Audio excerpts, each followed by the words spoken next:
ఉప్పాడ సముద్ర తీర ప్రాంతం ఏదైతే కోతకు గురైన ప్రాంతానికి జనసేన అధినేత మరియు డిప్యూటీ సీఎం పంచాయతీరాజ్ శాఖ పవన్ కళ్యాణ్ ప్రస్తుతం చేరుకున్నారు. జన సందోహం సముద్ర తీర ప్రాంతం అంతా కూడా ఇటు మత్స్యకారులు కావచ్చు, జన సైనికులు, అదేవిధంగా బీజేపీ నేతలు, కూటమికి సంబంధించిన నేతలంతా కూడా కలకల్లాడుతున్న పరిస్థితి కనిపిస్తుంది. ఇప్పుడే ఇందుకు సంబంధించి ఫోటో గ్యాలరీని ఈ తీర ప్రాంతంలో ఏర్పాటు చేశారు. పవన్ కళ్యాణ్ ఇప్పుడే ఈ ఫోటో గ్యాలరీని అంతా కూడా తిలకిస్తున్న పరిస్థితి నెలకొంది. దీంతో సముద్ర తీర ప్రాంతం అంతా కూడా మత్స్యకారులతో కావచ్చు కలకల్లాడుతున్న పరిస్థితి మాత్రం కనిపిస్తుంది. ప్రధానంగా ఈ సముద్ర తీర ప్రాంతంలో ముఖ్యంగా పౌర్ణమి కానీ అమావాస్య కానీ ముఖ్యంగా ఎక్కువ పెద్ద వర్షాలు కురిసాయంటే చాలు ఈ తీర ప్రాంతంలో ఉన్న ఇళ్ళన్నీ కూడా సముద్ర తీరం అంతా కూడా ముంచేస్తున్న పరిస్థితి నెలకొన్నాయి. ప్రత్యేకంగా వీరికి ఇతర ప్రాంతాలు కూడా స్థలం ప్రభుత్వం కేటాయించినప్పటికీ అక్కడ పూర్తిస్థాయి సౌకర్యాలు లేని కారణంగా ఇక్కడ ఉన్నట్టు కూడా కొంతమంది మత్స్యకారులు పేర్కొన్నారు. అయితే ప్రస్తుతం పిఠాపురం ఎమ్మెల్యేగా పవన్ కళ్యాణ్ ఉన్న నేపథ్యంలో వారి పరిస్థితులు ఏంటి, వారి సమస్యలు ఏంటి, ఇలా పలు విషయాలు తెలుసుకునేందుకు పవన్ కళ్యాణ్ ఇక్కడ చేరుకున్న పరిస్థితి మనం ప్రస్తుతం సముద్రం వైపు కూడా ఒకసారి చూసే ప్రయత్నం చేద్దాం.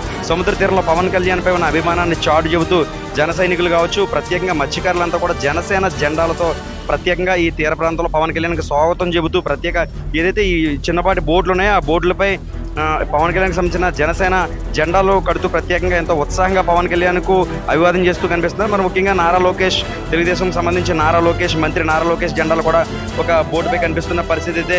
మరి పవన్ కళ్యాణ్ ఇక్కడికి వచ్చారు కదా, మీకు ఎలా అనిపిస్తా ఉంది? చాలా సంతోషంగా ఉంది, చాలా సంతోషంగా ఉంది. పవన్ కళ్యాణ్ ఇక్కడికి వస్తాడంటే కనీసం లేదంటే 2000 ఓట్లు మానేసాం ఆటకి.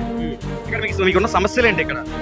ఇక్కడ ఒక మంచి గొట్టు, విలువైన గొట్టు, ఎన్నో ఇల్లులు పోయాయి సముద్రంలోకి. మా చిన్న వయసు కానీ పోతానే ఉన్నాయి. కనీసం లేదంటే 2 కిలోమీటర్ల లోపల నుంచి ఇల్లులు పోయాయి. గుప్పుడు కూడా పోతాయని గుప్పుట్లో ప్రాణం పెట్టుకొని బతకడం.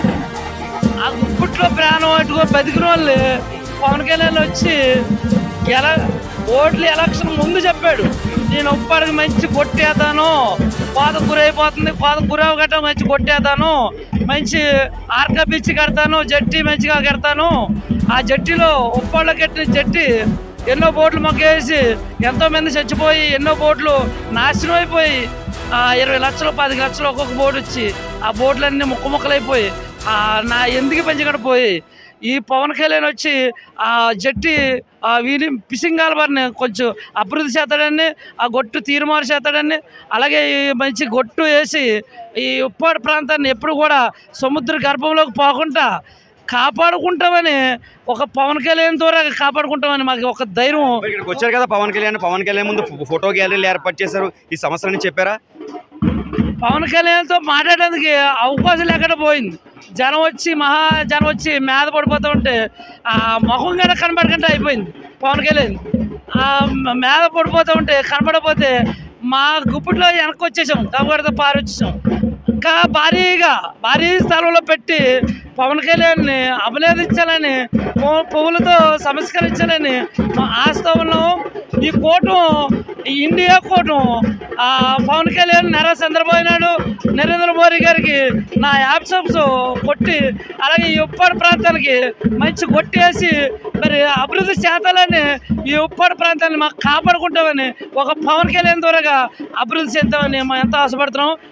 ఈ కూటమి ద్వారాగా సెలవు తీసుకుంటున్నాను. ఇది మొత్తానికి మత్స్యకారులు చెప్పేది ప్రధానంగా ఈ ఉప్పాడ ఈ ఏదైతే సముద్ర తీర ప్రాంతం ఉందో వేలాదిగా మత్స్యకారులు జీవనం కొనసాగిస్తూ ఉన్నారు. కాబట్టి రక్షణ ఏదైతే ఇక్కడ ఇల్లులన్నీ కూడా పోకుండా రక్షణ కల్పించాలని స్థానికులు కోరుతున్నారు. పవన్ కళ్యాణ్ అయితే మాత్రం ఇప్పుడే ఈ ప్రాంతాన్ని అంతా కూడా పరిశీలించారు. అయితే ఇక్కడ ఉన్న ఫోటో గ్యాలరీ ద్వారా ఇక్కడ ఉన్న సమస్యలన్నీ చూసిన పరిస్థితి నెలకొంది. మరి పవన్ కళ్యాణ్ తదుపరి రియాక్షన్ ఎలా ఉంటుందో ప్రస్తుతం చూడాల్సిన పరిస్థితి నెలకొంది. యూసీ18 సూర్యప్రకాష్, ఉమ్మడి తూర్పుగోదావరి జిల్లా ప్రతినిధి.